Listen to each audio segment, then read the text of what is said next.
Assalamualaikum warahmatullahi wabarakatuh. Salam sejahtera.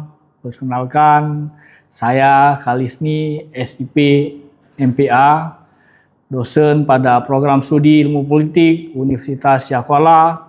Dalam hal ini sebagai pengampu mata kuliah politik kebijakan publik. Mata kuliah wajib pada prodi ilmu politik, sebuah mata kuliah yang sangat penting dalam membentuk pemahaman mendalam tentang bagaimana proses kebijakan publik dirancang, dipengaruhi, dan diimplementasikan dalam ranah politik pemerintahan. Mata kuliah ini mendukung pencapaian pembelajaran atau CPL program studi ilmu politik. Pertama, yang diharapkan mahasiswa mampu menguasai prinsip dan konsep dasar kebijakan publik melalui penelaahan literatur yang kritis dan sistematis.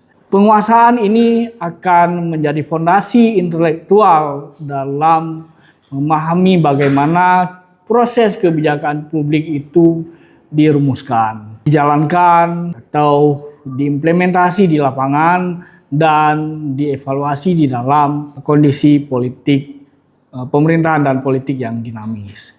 Kedua, mahasiswa akan diarahkan untuk merancang berbagai alternatif pemecah masalah kebijakan publik dengan mengaplikasikan, memadukan teori-teori dan pendekatan-pendekatan kebijakan publik secara komprehensif dan tepat. Harapannya adalah dalam capaian kedua ini, mahasiswa mampu memberikan kontribusi nyata dalam pengambilan keputusan dan mendorong kebijakan yang berpihak pada pembangunan berkelanjutan serta berkeadilan sosial tentunya. Nah, lebih rinci melalui mata kuliah ini, mahasiswa akan mencapai 4 capaian mata kuliah atau dikenal dengan CPMK. Capaian mata kuliah pertama adalah memahami teori dan konsep kebijakan publik melalui literatur yang relevan guna membentuk kerangka pikir konseptual yang komprehensif. Capaian mata kuliah yang kedua adalah mengkategorikan unsur-unsur kebijakan dalam rangka kajian ilmu politik agar mampu memetakan tugas dan fungsi setiap aktor serta lembaga dalam setiap proses kebijakan publik, dimulai dari proses memetakan masalah sampai mengevaluasi masalah. Yang ketiga adalah menilai secara kritis suatu kebijakan publik melalui literatur dan observasi empiris dengan tujuan memetakan masalah dan merumuskan solusi yang tepat atas setiap hal yang terjadi. CPMK yang keempat atau capaian mata kuliah yang keempat adalah merancang solusi kebijakan yang aplikatif dan teoritis dengan pendekatan berbasis ilmu pengetahuan untuk mendukung kebijakan publik yang lebih adil, efisien, dan tentunya berkelanjutan. Dikarenakan mata kuliah ini ada 4 CPMK, maka setiap CPMK dinilai sebanyak 25% dari total secara keseluruhan.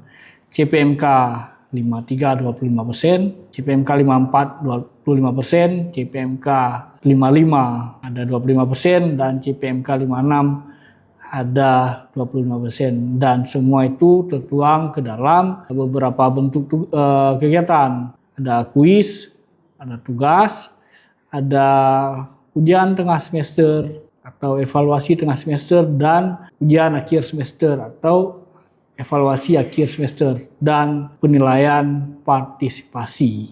Sebagai tambahan, mata kuliah ini menggunakan beberapa pendekatan pembelajaran. Di antaranya adalah TCL atau Teacher Center Learning, SCL atau Student Center Learning, dan Discovery Learning. Ketiga pendekatan ini dipadukan selama proses belajar mengajar 1 semester atau 16 kali pertemuan tatap muka dan lapangan. Dengan pendekatan yang sistematis dan berbasis pada pengayaan literatur serta fenomena-fenomena aktual, saya berharap Anda dapat mengikuti perkuliahan ini secara aktif dan kritis. Karena pada akhirnya kompetensi yang ingin dibangun adalah kemampuan analitis, reflektif, dan solutif dalam merespon masalah-masalah publik yang berkembang di tengah masyarakat.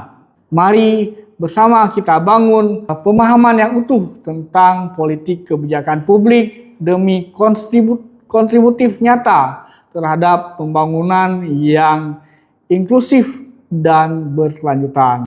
Selamat mengikuti mata kuliah ini. Semoga bermanfaat dan menginspirasi. Assalamualaikum warahmatullahi wabarakatuh. Salam hangat dan sampai jumpa pada pertemuan pertama. Assalamualaikum warahmatullahi wabarakatuh. Puji syukur kehadirat Allah atas rahmat dan limpahannya kita kembali bertemu di perkuliahan pertemuan ke-11. Apa kabar semua? Baik ya.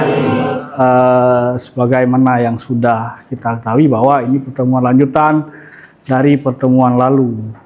Adapun materi hari ini adalah pemetaan masalah publik dan tipe-tipe masalah publik. Mungkin ada yang masih ingat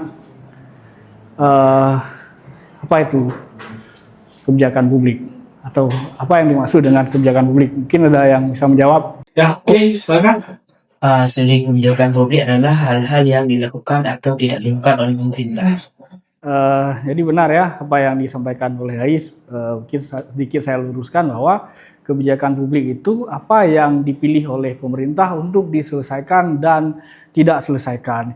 Inilah alasan mengapa poin politik penting dalam kebijakan publik. Kira-kira kenapa tidak diselesaikan dalam waktu segera dan kenapa akan diselesaikan dalam waktu segera? Barangkali ketika diselesaikan dalam waktu segera, pemerintah ada program prioritas lain yang mungkin akan berbarengan diselesaikan. Mungkin barangkali teman-teman masih ingat apa yang terjadi selama PON di Aceh. Kita sering lewat lalu lalang dengan di jembatan atau di jalan sepanjang kampus. Rusak, lama rusak. Kenapa pemerintah tidak memperbaiki jalan itu? Karena ke depan akan ada perhelatan PON besar di Aceh. Nah, ketika diperbaiki dalam waktu cepat dan jalan itu juga akan digunakan sebagai area lalu lalang tol, maka saat PON berlangsung, pemerintah akan memperbaiki lagi dan itu akan menambah beban kerja pemerintah. Maka pemerintah mengambil mengambil kebijakan bahwa jalan yang rusak itu tidak diperbaiki dalam waktu segera, tetapi diperbaiki berbarengan dengan perhelatan PON. Itu yang dimaksud apa yang dipilih oleh pemerintah untuk dilakukan dan tidak dilakukan. Ya, oke. Sebenarnya ini mengulang sedikit materi minggu lalu supaya ada persamaan persepsi antara saya dengan teman-teman sebelum melanjut pertemuan ke-11 ini. Mari kita lihat pemetaan masalah publik dan tipe-tipe masalah publik. Nah, dalam proses kebijakan publik, tahap awal, tahap pemetaan kebijakan publik, tahap pemetaan masalah publik sangat krusial. Misalnya saya ambil contoh perselisihan dalam keluarga bukan dianggap sebagai masalah publik, tetapi jika ratusan orang mengalami PHK, pemutusan hubungan kerja, dan itu akan berdampak terhadap perselisihan dalam keluarga. Jadi itu sudah jadi masalah publik karena dampaknya sistemik, bukan bagi orang yang di PHK saja, tetapi akan berdampak terhadap keluarganya. Nah, ini yang disebut dengan masalah publik, ya. Jadi sampai di sini sudah dipahami ya. Jadi sebuah kebijakan yang baik tidak lahir dari asumsi belaka, tetapi murni dari pemahaman yang tajam atas masalah yang ingin diselesaikan atau tidak diselesaikan segera. Karena apa tadi saya katakan bahwa kebijakan publik adalah apa yang dipilih oleh pemerintah untuk diselesaikan dan tidak diselesaikan. Pemerintah tidak melakukan apapun itu juga sudah menjadi bagian dari kebijakan pemerintah. Ya, jadi kesalahan dalam mengidentifikasi masalah publik akan mengarah pada kebijakan yang tidak relevan. Bahkan hal ini akan menimbulkan kontradiktif di dalam masyarakat saat diimplementasi. Maka hal ini penting, penekanannya adalah bagaimana memahami masalah publik supaya dapat diambil atau diformulasikan kebijakan yang lebih tepat sasaran ya. Oke. Kemudian pemetaan. Jadi pemetaan masalah publik adalah proses awal untuk mengenali isu yang berkembang di tengah masyarakat dan menganalisis apakah isu tersebut memerlukan intervensi pemerintah atau ya dibiarkan saja natural. Ya, tetapi ini juga tidak berlangsung lama. Seperti yang saya contohkan di awal, jalan yang kita lalui di belakang ini. Pemerintah tidak menyelesaikan segera, tapi pemerintah membuat jalan, memperbaiki jalan itu berdekatan dengan perhelatan PON di Aceh, yang mana jalan itu akan digunakan sebagai lalu lalang atau tempat beraktivitas atlet PON. Ya. Kemudian pemetaan masalah publik juga tidak hanya bertujuan mengidentifikasi isu, tetapi lebih jauh dari itu menjelaskan struktur, menjelaskan aktor, menjelaskan kepentingan yang terlibat atau pihak-pihak yang berkepentingan di sini. Tahap ini tentu dilakukan dengan pendekatan partisipatif, melibatkan banyak elemen, ya. Analisis data yang mendalam, memerlukan data sekunder, data utama, survei dan observasi lapangan. Sampai sini ada pertanyaan? Pahami semua ya? Nah, jadi dari pemaparan saya menyimpulkan masalah publik itu adalah masalah yang kompleks dan berkarakter. Masalah publik mencerminkan kondisi sosial yang tidak diinginkan dan membutuhkan intervensi dari pemerintah, yang membutuhkan intervensi secara kolektif, intervensi secara bersama. Nah, masalah ini sering berkilendang, maksudnya sering kita dengar atau sering kita dapatkan dan menjadi weakness problem atau masalah yang rumit, dan solusi dari masalah publik itu tidak tunggal. Poin kuncinya terletak di sini. Masalah publik hanya akan bisa diselesaikan dengan kebijakan yang kolektif. Jadi kesimpulannya adalah masalah publik itu masalah yang bersifat kolektif, tidak bisa diselesaikan oleh individu sendiri atau perorangan atau entitas lebih kecil. Masalah publik hanya bisa diselesaikan oleh entitas lebih besar. Dan tentunya masalah publik membutuhkan intervensi dari pemerintah. Ya, oke, ada pertanyaan sejauh ini? Izin bertanya, Pak. Ya, silakan Bu Rasya. Ada nggak, Pak, masalah publik yang gagal ditangani oleh pemerintah? Ya, tentu ada beberapa masalah publik yang gagal diselesaikan oleh pemerintah. Misalnya masalah kemiskinan. Pemerintah cenderung menyelesaikan atau membuat kebijakan di tataran atas saja. Sebenarnya masalah kemiskinan itu kalau kita tarik lebih jauh adalah terletak pada masalah kesehatan. Nah, pemerintah cenderung mengatasi masalah kemiskinan dengan hal-hal yang nampak atau kebijakan yang populer, misalnya pemberian beasiswa, ya, atau penyediaan lapangan kerja.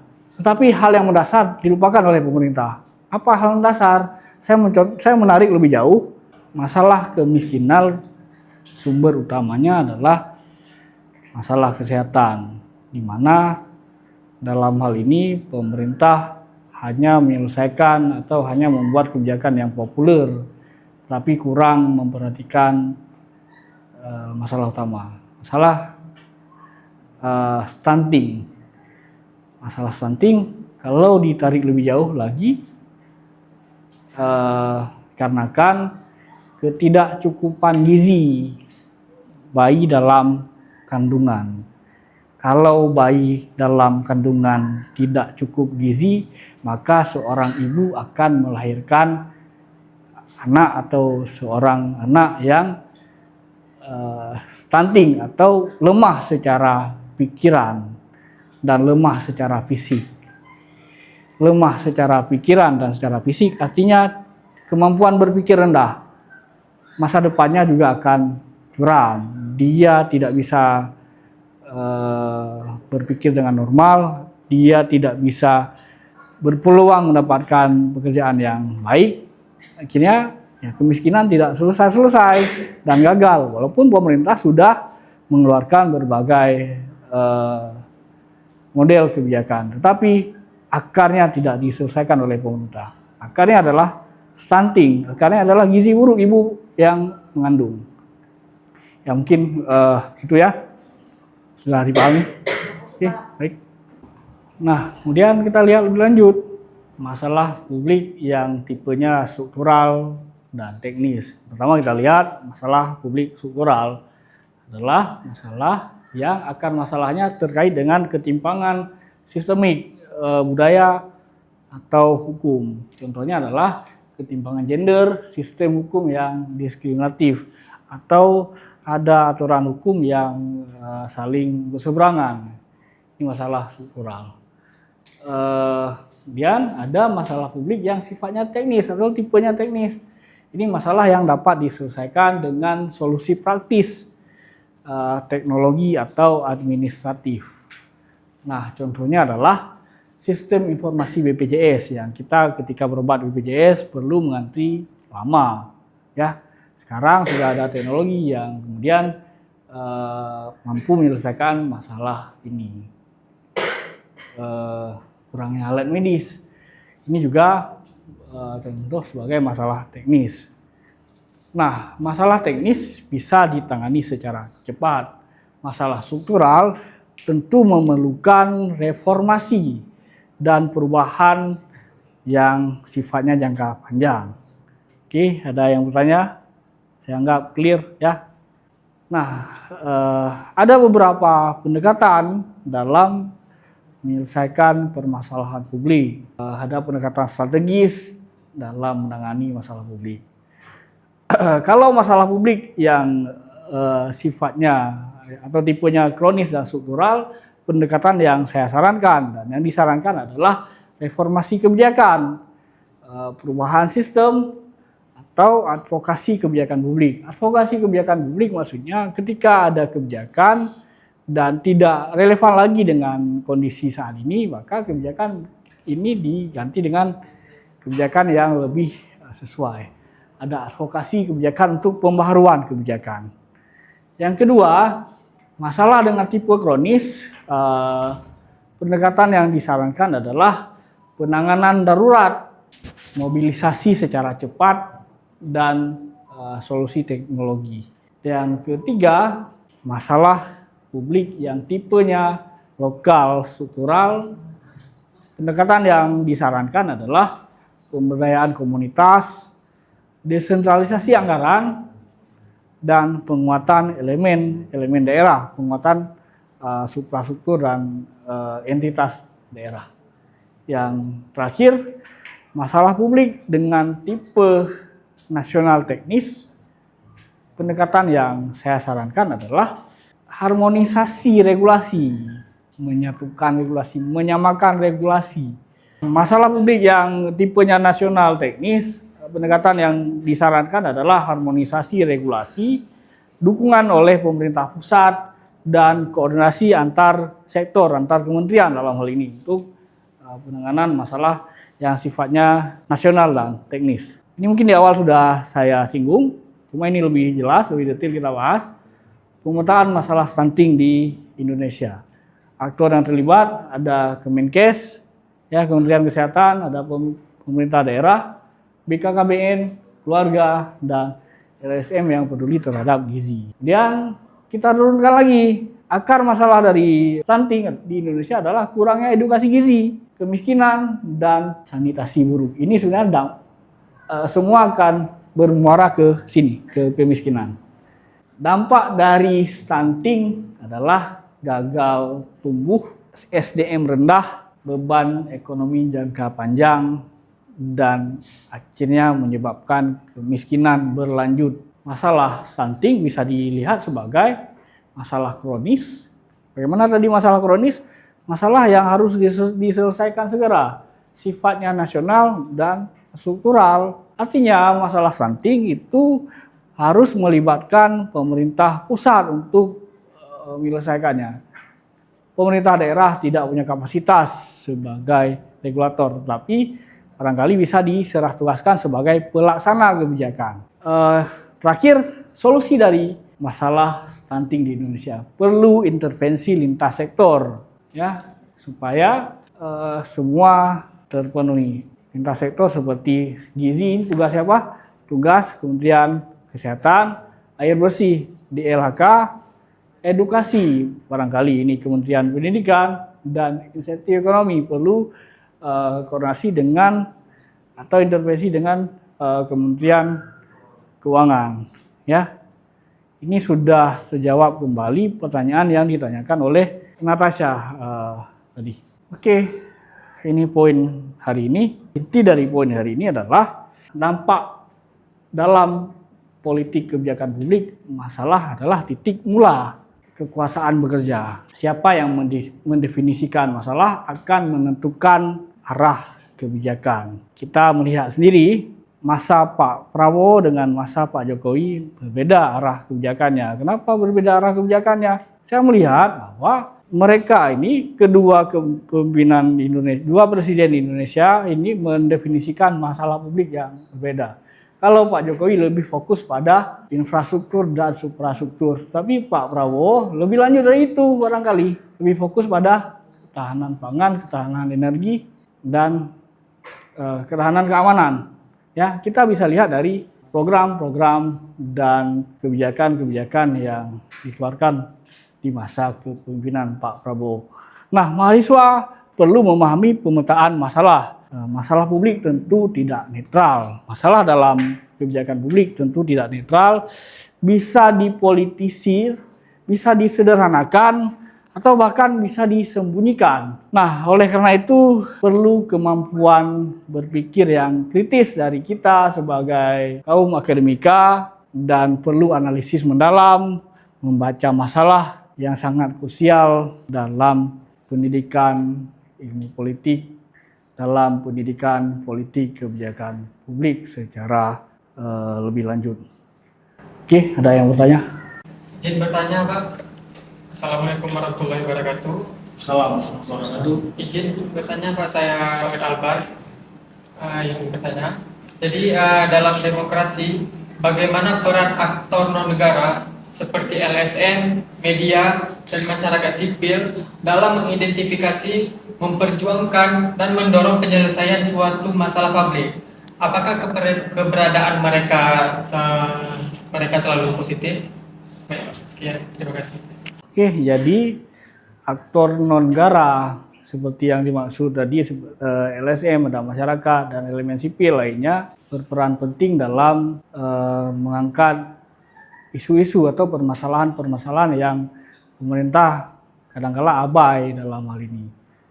Isu-isu yang dianggap oleh pemerintah tidak penting, tetapi dirasakan berdampak bagi masyarakat secara luas, dicoba advokasi oleh aktor-aktor tersebut. Saya ingin menjelaskan seperti kasus buruh, Omnibus Law, ya, kebijakan Omnibus Law, ya, pernah ingat, yang mana LSM itu secara masif dan secara terstruktur memperjuangkan kebijakan ini, karena kebijakan Omnibus Law mulanya menguntungkan korporat, tetapi ketika aktor non-negara bergerak menyuarakan pemerintah akhirnya menjudicial review kembali aturan perburuhan dan akhirnya melahirkan kebijakan yang berkeadilan. Korporat mendapatkan keuntungan dari kegiatan korporitasnya dan masyarakat atau buruh pun dipedulikan hak dan kewajibannya. Keberadaan mereka bisa dianggap positif dan bisa dianggap negatif manakala sudah menyimpang dari tujuan negara. Misalnya menjadikan suatu isu untuk menjatuhkan satu rezim yang sedang berlangsung dan ini dianggap sebagai keberadaan yang negatif. Ya barangkali demikian ya. Mungkin ada diskusi lebih lanjut, kita bisa bicarakan hal ini di luar kesempatan ini karena ini memang menarik diskusinya. Oke, terima kasih atas kehadiran dan partisipasi pada perkuliahan pertemuan ke-11. Semoga apa yang kita lakukan hari ini bermanfaat untuk masa depan kita. Kita berjumpa lagi di pertemuan ke-12 dengan tema struktur kebijakan publik. Mungkin hanya sekian yang bisa saya sampaikan. Semoga ada manfaat. Billahi taufik walhidayah. Assalamualaikum warahmatullahi wabarakatuh.